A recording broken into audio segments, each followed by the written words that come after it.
आज Doubtnut app download करें।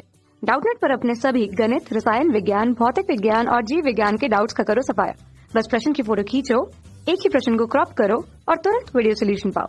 अभी डाउनलोड करें। हेलो दोस्तों, प्रश्न दिया है एक चमगादड़ एक स्थान पर 4 मीटर पर सेकेंड के वेग से उड़ रही है तथा f इक्वल टू 90 गुणे 10 की घात 3 हर्ट्ज आवृत्ति की ध्वनि उत्पन्न कर रही है। यह एक लंबवत दीवार की ओर क्षैतिजता उड़ रही है। दीवार से परावर्तित ध्वनि जो चमगादड़ द्वारा सुनी जाती है की आवृत्ति है। वायु में ध्वनि का वेग 330 मीटर पर सेकेंड है। ठीक, प्रश्न में दिया है कि एक हमारे पास चमगादड़ है। तुमने यहाँ से मान लिया कि ये हमारे पास कोई बिंदु ए है, यहाँ पर हमारे पास कोई चमगादड़ है। ठीक है, हमने बिंदु ए मान लिया है जिसका वेग जो है वह हमारे पास दिया हुआ है कि इसका वेग जो है वह 4 मीटर पर सेकेंड के वेग से उतर रही है। ठीक है, यह ध्वनि उत्पन्न कर रही है, मतलब कि यह स्रोत है हमारा, तो यह वीएस से हमने लिख दिया, ये 4 मीटर पर सेकेंड के वेग से उड़ रही है। ठीक है, इसके सामने क्या है, एक यहाँ पर दीवार है, ये क्षैतिजता उड़ रही है, मतलब कि यहाँ से नीचे नीचे उड़ रही है। ये हमने यहाँ से मान लिया कि ये हमारे पास दीवार है। ठीक है, तो इस केस में जब यहाँ से उड़ रही है और यहाँ से यह आवृत्ति उत्पन्न करती है, यहाँ से जो आवृत्ति उत्पन्न कर रही है उसको अगर हम यहाँ से f0 से लिख लें तो वह कितनी हो रही है, 90 गुणे 10 की घात 3 हर्ट्ज की आवृत्ति उत्पन्न करती है। तो ये हमारे पास यहाँ से चमगादड़ जो है ये हमारे पास क्या हो गया, स्रोत हो गया, और ये हमारे पास क्या हो गई, दीवार श्रोता हो गई। ठीक, तो इस केस में अगर हम ध्वनि की आवृत्ति का सूत्र लिखते हैं f से, तो ये होता है v गुणे f0 बटे v माइनस vs। जहां v की बात कर लें तो v हमें ध्वनि का वेग दिया गया है वायु में, वो हमारा कितना है, 330 मीटर पर सेकेंड का। इसको हम समीकरण 1 डाल देते हैं। परंतु प्रश्न में जो हमें ज्ञात करना है वो परावर्तित ध्वनि की आवृत्ति ज्ञात करनी है जो चमगादड़ के द्वारा सुनी जा रही है।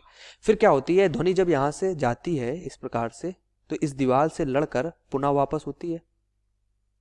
ठीक, तो इस केस में क्या होता है, जो हमारे पास दीवार है ये हमारी क्या हो जाती है, ये हमारे दूसरे केस में स्रोत हो जाती है, मतलब इसके द्वारा ध्वनि उत्पन्न होती है, और चमगादड़ हमारा क्या हो जाता है, श्रोता।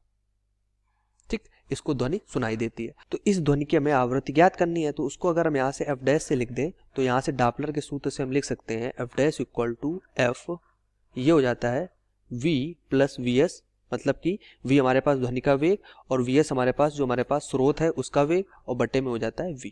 ठीक, अब यहाँ से समीकरण 1 से हम क्या करते हैं, f का मान उठाकर समीकरण 2 में रखते हैं।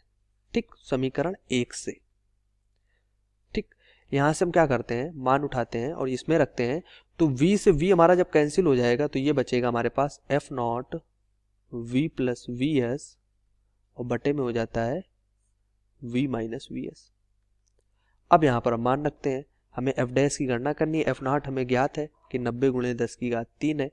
v हमारा ध्वनि का वेग है, ये 330 है, ये प्लस 4 हो जाएगा, बटे में 330 माइनस 4 हो जाएगा। ठीक, तो यहाँ से f डैश जो हमारे पास है वो यहाँ से निकल के आ जाता है 92.1 गुणे 10 की घात 3 हर्ट्ज का, जो हमारी आवृत्ति हो जाएगी। कि जो हमें चमगादड़ को आवृत्ति सुनाई देगी वो हमारी कितनी सुनाई देगी, 92.1 गुणे 10 की घात 3 हर्ट्ज की आवृत्ति इस चमगादड़ को सुनाई देगी। तो अगर हम ऑप्शन देखेंगे तो ऑप्शन हमारा तीसरा यहाँ से सही हो जाएगा।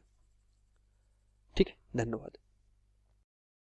कक्षा 6 से 12वीं से लेकर नीट, IIT, JEE वो एडवांस के लेवल तक 1 करोड़ से ज्यादा छात्रों का भरोसा।